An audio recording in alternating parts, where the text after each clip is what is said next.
வணக்கம், welcome to EVC life style. நம்ம இன்றைக்கி வீடியோவில் நல்ல டேஸ்டியான பாவக்காய் குழம்பு எப்படி செய்கிறதுன்னு தான் பார்க்க போகிறோம். ரொம்ப சிம்பிளான ரெசிபி தான், டக்குன்னு பண்ணிடலாம். நல்ல சூடான சாதத்தில் இந்த குழம்பு போட்டு சாப்பிடும்போது டேஸ்ட்டு வேறு லெவலில் இருக்கும். வீடியோக்குள்ளே போகிறதுக்கு முன்னாடி நம்ம சேனலை இப்போ தான் ஃபஸ்ட் டைம் பார்க்குறீங்க அப்படின்னா சப்ஸ்கிரைப் பண்ணிக்கோங்க. பக்கத்தில் இருக்கிற பெல் ஐக்கானையும் கிளிக் பண்ணிக்கோங்க. வாங்க வீடியோக்குள்ளே போகலாம். இந்த குழம்பு செய்கிறதுக்கு நான் 1/4 கிலோ அளவுக்கு பாவக்காய் எடுத்திருக்கேன். அதை நல்லா கழுவிட்டு நடுவில் இருக்கிற விதையெல்லாம் எடுத்துகிட்டு இந்த மாதிரி பொடியாக கட் பண்ணி எடுத்து வச்சுக்கலாம். அடுத்து ஸ்டவ் ஆன் பண்ணி ஒரு கடாய் வச்சுக்கோங்க. இதில் 2 ஸ்பூன் அளவுக்கு எண்ணெய் விட்டு நம்ம கட் பண்ணி எடுத்து வச்சுருக்கிற பாவக்காவை சேர்த்து நல்ல கலர் மாறி வர வரைக்கும் வதக்கி விட்டுக்கலாம். ஸ்டவ்வை மீடியம் ஃப்ளேம்லேயே வச்சுட்டு இந்த மாதிரி நல்லா வதக்கி விட்டுக்கோங்க. அப்போ தான் நமக்கு கரெக்டாக காய் வதங்கி வரும். பாவக்காய் நல்லா இந்த அளவுக்கு கலர் மாதிரி வந்ததுக்கப்புறமா இதை எடுத்து ஒரு பிளேட்டில் வச்சுக்கலாம். அடுத்து ஸ்டவ் ஆன் பண்ணி நான் அதே கடாய் யூஸ் பண்ணியிருக்கேன். இதில் 3 ஸ்பூன் அளவுக்கு எண்ணெய் விட்டுக்கலாம். எண்ணெய் நல்லா சூடாகி வந்ததுக்கப்புறமா 1 டீஸ்பூன் சீரகம், 1/4 டீஸ்பூன் அளவுக்கு வெந்தயம் சேர்த்துக்கோங்க. சீரகம் நல்லா பொரிஞ்சு வந்ததுக்கப்புறமா ஒரு கொத்து கருவேப்பிலை சேர்த்துக்கலாம். அடுத்து பொடியாக கட் பண்ண 2 பெரிய வெங்காயம் சேர்த்துக்கோங்க. இது கூடவே 6-7 பல் பூண்டு, இதையும் கட் பண்ணிவிட்டு சேர்த்துக்கோங்க.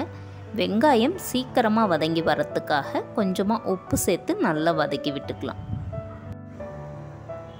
நம்ம சேர்த்துருக்கிற வெங்காயம் நல்லா இந்த அளவுக்கு கலர் மாதிரி வந்ததுக்கப்புறமா நம்ம ஏற்கனவே வதக்கி எடுத்து வச்சுருக்கிற பாவக்காவை சேர்த்து 1 நிமிஷத்துக்கு நல்லா வதக்கி விட்டுக்கலாம்.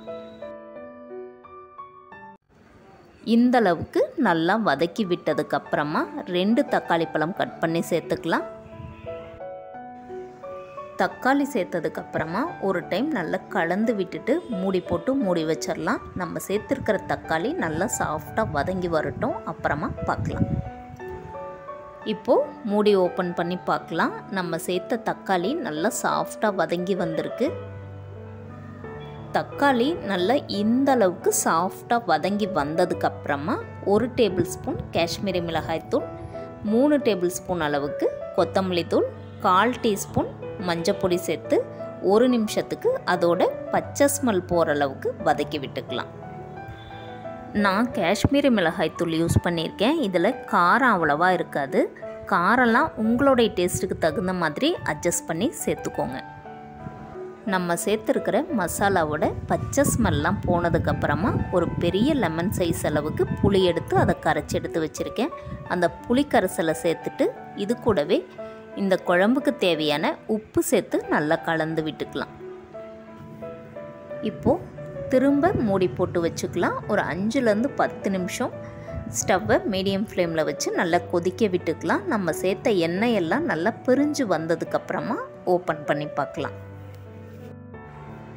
இப்போ பாருங்கள், நம்ம சேர்த்த எண்ணெய் எல்லாம் நல்லா பிரிஞ்சு வந்து குழம்பு ரெடி ஆயிடுச்சு.